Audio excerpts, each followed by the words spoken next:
the challenge of the Yukon. It's King, swiftest and strongest lead dog of the North Country, blazing the trail for Sergeant Preston of the Northwest Mounted Police in his relentless pursuit of lawbreakers. On, King! On, you husky! Gold discovered in the Yukon. A stampede to the Klondike in the greedy race for riches. Now back to the days of the gold rush, when Sergeant Preston and his wonder dog King battled through storm and snow to preserve law and order as they met the challenge of the Yukon.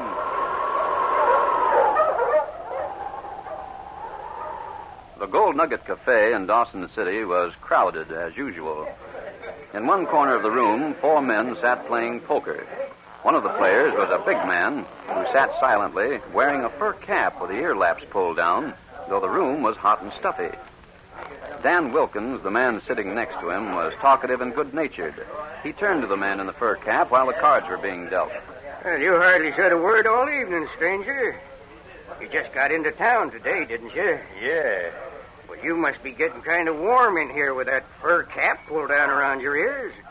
Why don't you take it off? Because I don't feel like it. Maybe he's bald-headed and don't want us to know it. I don't think it's anybody's business. Oh, you've just been drinking too much. It spoils your sense of humor. Are you going to play poker or just sit there and blab? Hey, drinking makes you kind of nasty, don't it? You're enough to make anyone lose his temper without drinking.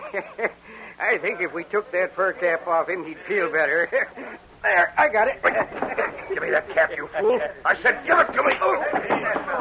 It'll teach you to mind your own business. Say, there wasn't a call for that. What did he do to you? He hit Dan. Listen, stranger, that wasn't necessary. What's wrong with you, anyway? And what are you going to do about it, smart Alec? I'll show you. Oh, no, you don't. Oh, hey, he shot Pete. Now stand back, all of you. I'll give you a taste of this lead. Don't anybody try to come out of this place. Is Pete all right? Stand back, he's shot. Somebody get a doctor.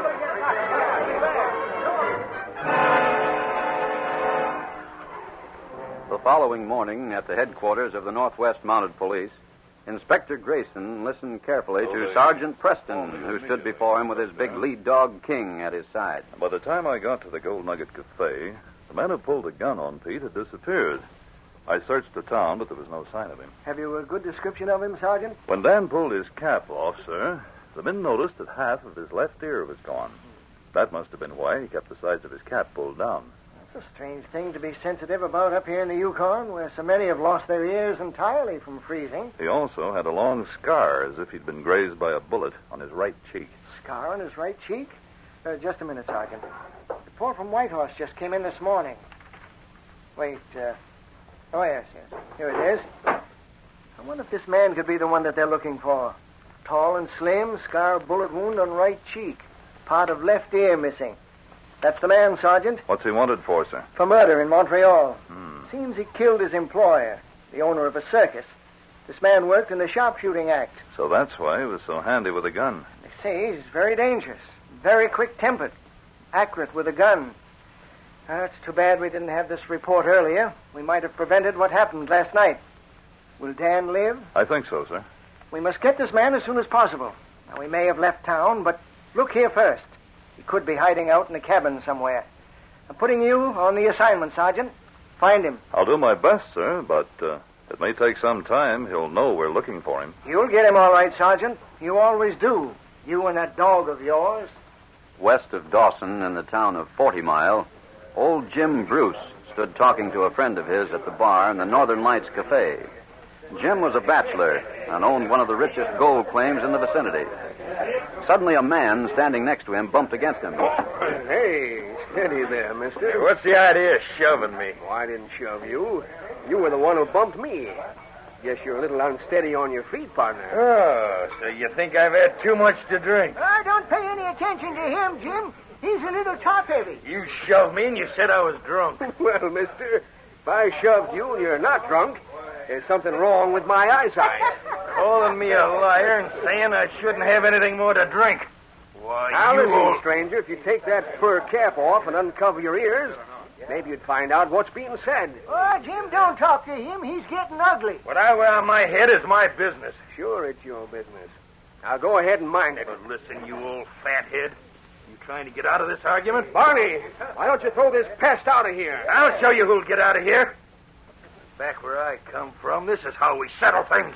This gun. He's pulling the gun. Look out. Oh, my hand! Shot that gun. Holy smoke, Jim. Somebody sure saved your life. That was close. I'll say it was close. Who did it? I did it, mister. The woman. That girl shot that gun. Oh, she must have. It came from that table. Can you beat that? Think you're pretty smart, don't you, sister?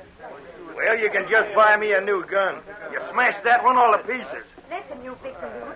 You better get out of this cafe before I start clipping the ends off your mustache with this gun of mine. Now, kid, you come back to our table. You shouldn't have got us into this. It ain't ladylike, all these men. Grandpa, go sit down. It's anybody's business to save a man from getting killed. All right, you. Get out of here like I said. Why, you Yeah, little... get out like the lady said, or we'll give you some help. Come on, boys. Let's help him if you Come won't on. go. Out you go. You'll be sorry for this, lady.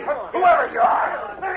I sure want to thank you, miss, for saving my life. That was mighty good shooting. Oh, that's all right, mister. I saw him pull that gun on you, and I did it without thinking. Yes, come on over and sit at our table, mister. I'd be glad to. Poor Grandpa. I guess you haven't eaten your supper. You're going to get us in trouble with that gun of yours, kid. Grandpa. I guess I'd better introduce myself. I'm Jim Bruce. And I'm Kit Brown. This is my grandpa, Andy Brown. I do. You two just get to 40 Mile? Yep, we sold our ranch in the States. We heard about this gold rush, and nothing would satisfy Kit till we took a crack at it. Tain't like we thought, though. What do you mean? According to the stories we heard, all you had to do was come up here and dig a hole, and there was gold. No, I'm afraid it's a little harder than that. It sure is. We went to Dawson first, but couldn't even find a place to stay. Thought we'd try this town, but it's just as bad. Why, they charge $1 just to sleep on the floor with about 50 other people. Well, you mean you can't find a room in any hotels? Everything's packed to the roof. Even if we had enough money to pay for it, we couldn't find a place.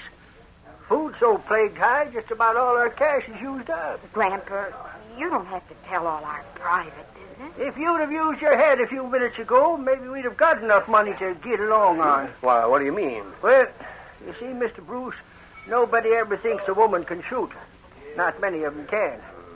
Kit can always earn money by getting in a shooting contest with somebody and betting she can beat him. I always tell them I'm a good shot, but they don't believe it. We always win. 'Cause Kit here can now shoot any man I ever see. Now she went and spoiled it all. Grandpa, keep still. I couldn't let that man kill Mr. Bruce right in front of my eyes. Well, no, I guess you couldn't rightly do that. You mean nobody will get into a shooting match with Kit now, huh? That's it. This story will fly all over town like wildfire. We won't get anybody to shoot again her now, let alone betting on it. We won't even have money enough to eat or a place to live. Of course, you're forgetting the fact that this little lady just saved my life. Huh?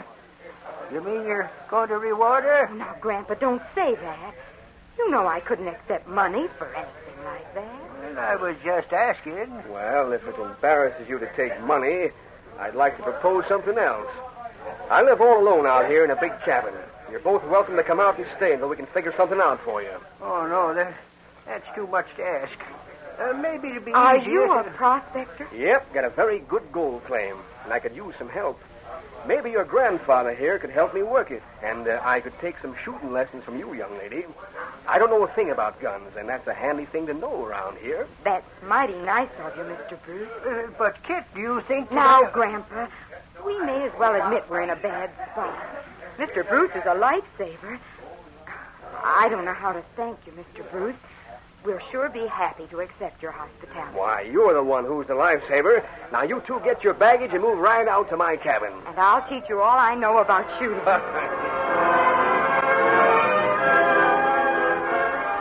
2 days later, in the claim office at 40 Mile, Jed Smith, the prospector, stood at the desk talking to the claim clerk. I hear Jim Bruce didn't do a thing about that man that pulled a gun on him in the Northern Lights Cafe day before yesterday. Well, Jim says maybe the man is only threatening him. Anyway, he'd had too much to drink. I guess that little lady completely ruined his 45. And there's the fanciest shooting I ever saw. Knocked the gun right out of his hand. Well, speak of the devil. Here's a man in a fur cap now. Howdy.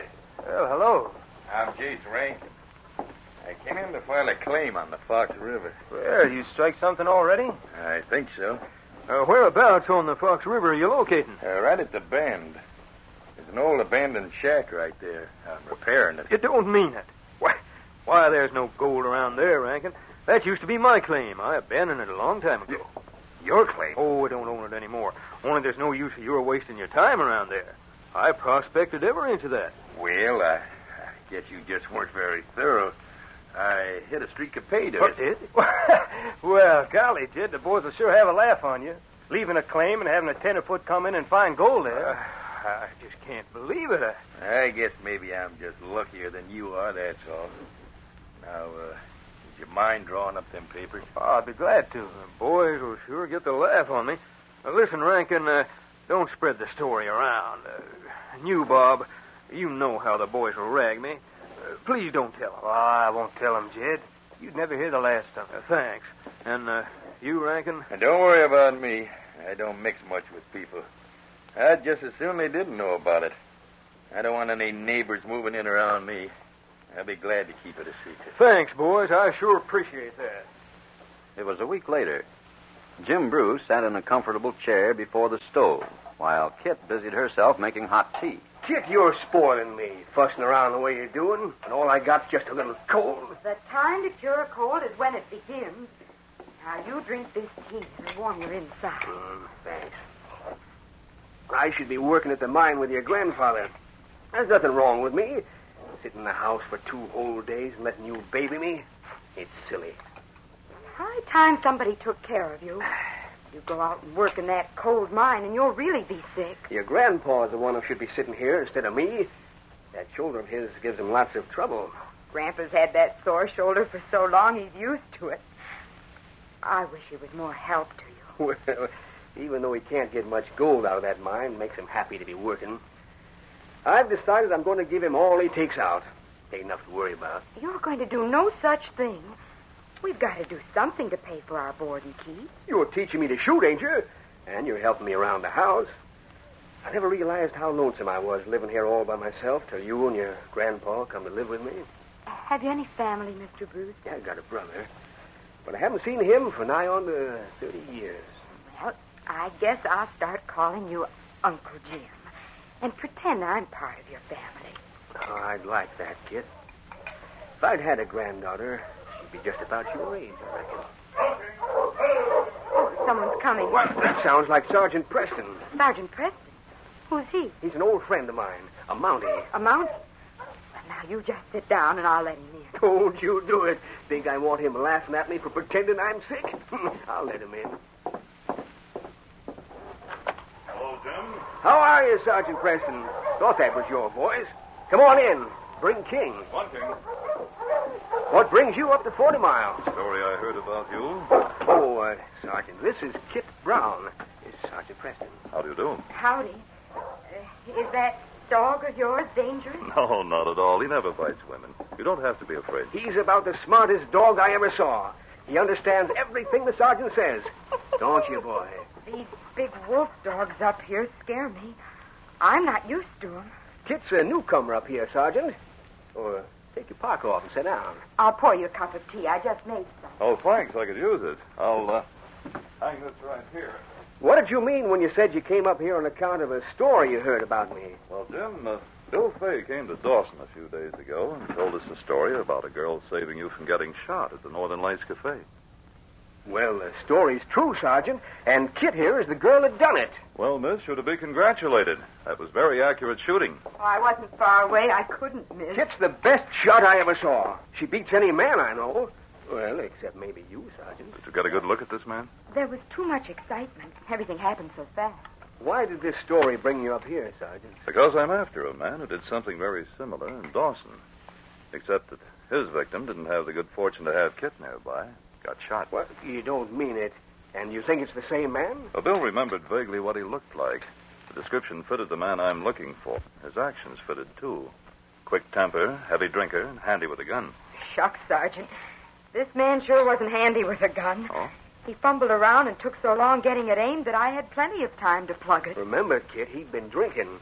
And you don't call anyone handy with a gun unless he can draw like greased lightning. I spent a week trying to trace him in Dawson, but he must have left the night he shot Pete.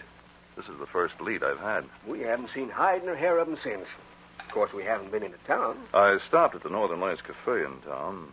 Nobody'd seen or heard anything of him. I doubt that he stayed around here very long. He probably went over the border. Did the man he shot in Dawson die? No, he didn't. But he's also wanted for a murder in Montreal. Gosh, you Mounties sure cover territory fast, don't you? We have to. Anyway, you'd better be careful, kid. This man's dangerous. If he's hiding around here somewhere, he might want to get even with you for what you did. Let him try it. The next time I take a shot at him, I won't be aiming at his gun. You did make a fool out of him, Kit. The next time, I'll make a sieve out of him. Well, seriously, I'd stay close to the house if I were you. You better quit taking walks through the woods the way you do. Don't you worry about me. I'm not afraid of any two-penny varmint who goes around shooting at old men. I guess she's right.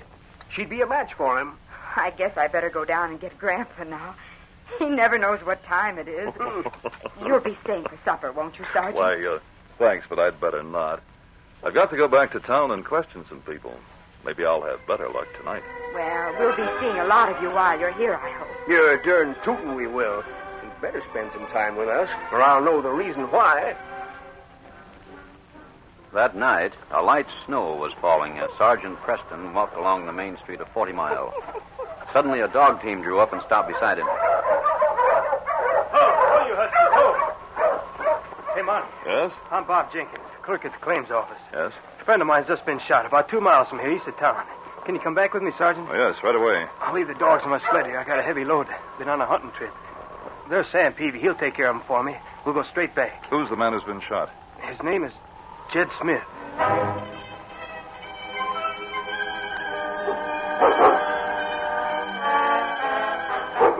Cabin much farther? We're almost there. And you say you can't think of anyone who might want to murder Jed? He didn't have an enemy in the world.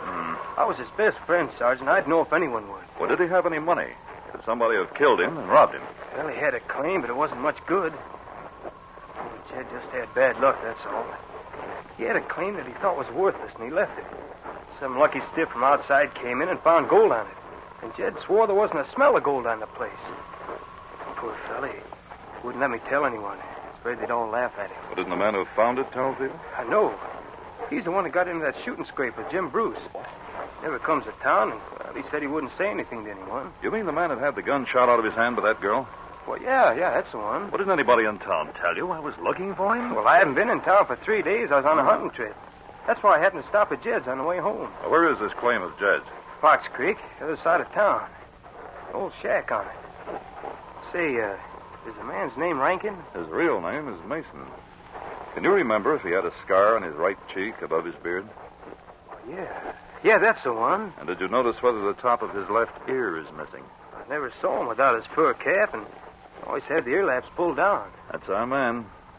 Does anyone except you know that he's living on Fox Creek? I never told anybody on account of Jed. Jed was the only one that knew. Maybe it's a good thing you weren't in town tonight. You might have had a bullet in you by now.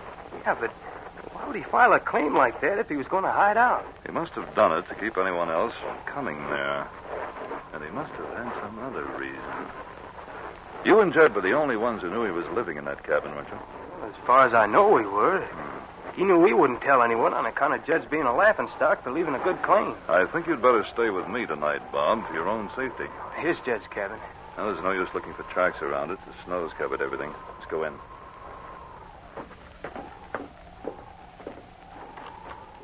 Come on in, King. I left the light burning. There's Jed's body, Sergeant. Shot in the head. No sign of a struggle. Well, Jed sure didn't suspect the man that did it. I don't see why Rankin would want to kill him. Rankin, as you call him, may have heard some way that I was in town looking for him. You and Jed were the only ones who knew he was still here. He wasted no time quieting Jed. You might have been next. Oh, that's why you want me to stay with you tonight? Yes, Bob. And tomorrow morning, I want you to show me where Rankin's cabin is. Look at that dog, Sergeant. I bet he knows the man we're after. Yeah, and if he could talk, it'd help, too. King can almost talk, and I think he knows the man I'm looking for right now. The following morning, Bob and Sergeant Preston went to the cabin of the man who called himself Jace Rankin. The Mountie left his dog team in town, but King was close at his side. As they cautiously approached the cabin, Sergeant Preston noticed footprints in the new fallen snow. I guess we don't have to be too careful, Bob. These tracks lead away from the cabin, and there aren't any leading back. Yeah, you're right, Sergeant. Guess we got here a little too late. It's gone. Let's have a look at his cabin anyway. Door's unlocked. Nobody home, though. Sure is a dirty place. Here's some old shovels and a pickaxe. It's thick with rust. Well, he sure hasn't been doing any mining with those. You know, I can't understand why he's staying here. The border's so close, he could have been well into Alaska by this time. Say, here's an old tool chest. Wonder what's in it. It's locked. Locked? Now, wait, I'll shoot the lock off. This might explain a lot of things. Get back, King. Hey, that did it. Yeah, I'll open it. Look. Oh, it's full of white rock. Why, it's gold. That rock's laced with gold. Gold from a very rich vein. Come on, Bob. We're following those tracks. I'm beginning to be worried about Jim and Kit. Yeah, we better find this man fast.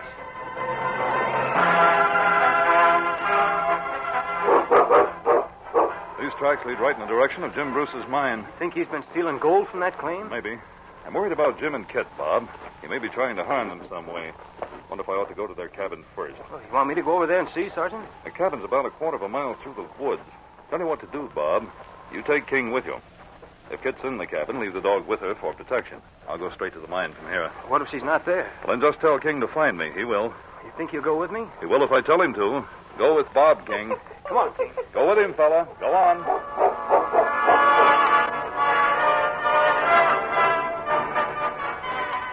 As Sergeant Preston approached the mine shaft that led into a hillside, he heard the voices of Kit and a strange man. A light was burning inside the shaft, and the Mountie walked toward it softly. Now, you're getting out of here, I tell you. Oh, no, I'm not. I'm not taking orders. I'm giving them. I'm staying right here. And I say you're leaving. The lady's right, Mason. You're leaving with me. You're under arrest. Mountie. Sergeant Preston. Hand over that gun, Mason. Thanks. I've been trailing you for a long time, ever since you shot Dan Wilkins in Dawson. I don't know what you're talking about. My name's Rankin. That's the name you've been going by in 40 Mile. Come on, you're coming with me. Just a minute, Mountie. Put up your hands. What? Put 'em up, I say. You know how well I can shoot. You didn't know we were partners, did you, Mountie? Now keep him covered, Kit. I'll take that gun out of his holster. No, you don't. Don't pull my arm. Don't move or I'll break it. Don't shoot, Kit. You'll hit me. You'll make a good shield. You shoot at me, you'll kill him, Kit. You move fast, don't you, Sergeant? But I guess you forget how well I can shoot. Jace ain't covering all of you. You're too big. Now hold still, Jace, and I'll pick him off around the edges. No, Kit. Don't shoot. You'll kill me. Don't go yellow on me now. I used to shoot cigarettes out of your mouth. The time I shot the top off your ear, I meant to do it. Now hold still. There goes your hat, Mountie. You shouldn't have ducked. This time I'll get you.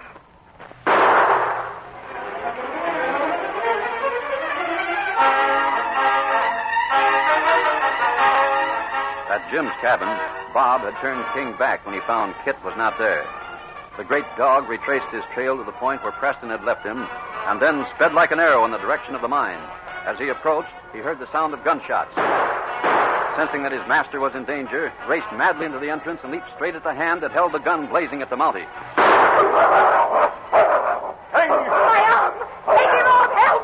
Stop it! Take this dog away! Where are you, Mason? Take this dog away! Call him off! Get your gun first, Kit. There. All right, King, back. Let her up, boy. Get up, Kit. You're not hurt. Keep him away from me. I thought you said he wouldn't fight a woman. He will if she's trying to kill me. So you were part of all this. Beginning to understand things now. This is why Mason was staying in 40 Mile. You can't prove a thing. Your grandfather's in on this, too. Well, Mason seems to be coming, too. How did that dog of yours get here? I sent him up to Jim's cabin to protect you. When you weren't there, they sent him back to me. He got here just in time. Come on, Kit. You and Mason and I are going back to the cabin and find your grandfather.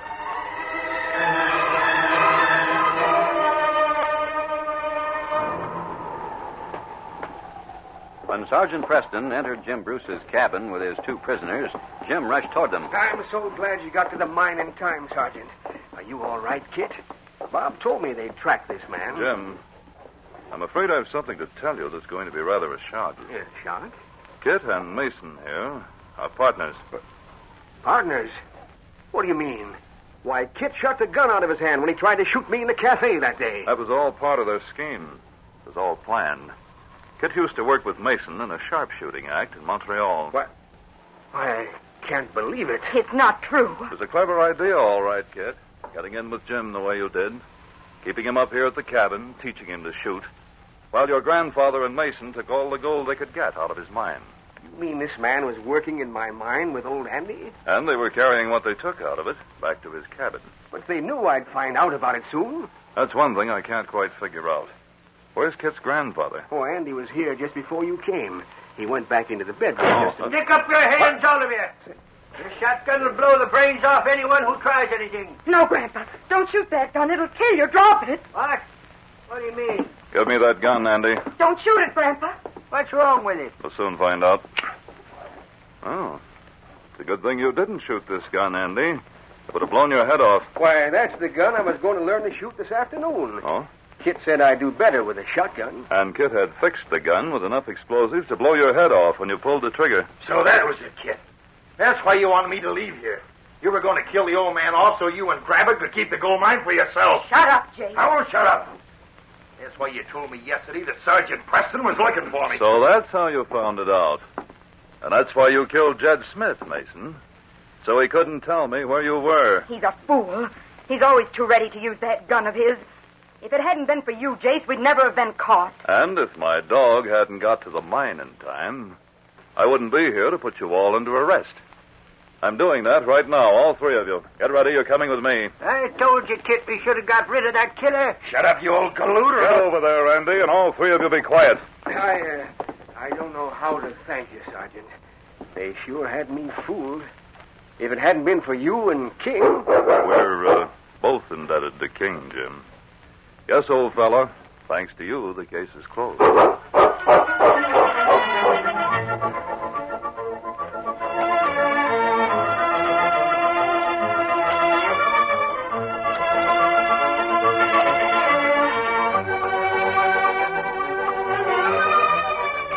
The Challenge of the Yukon, a copyrighted feature, is brought to you each week at this time, and all characters, names, and incidents used are fictitious.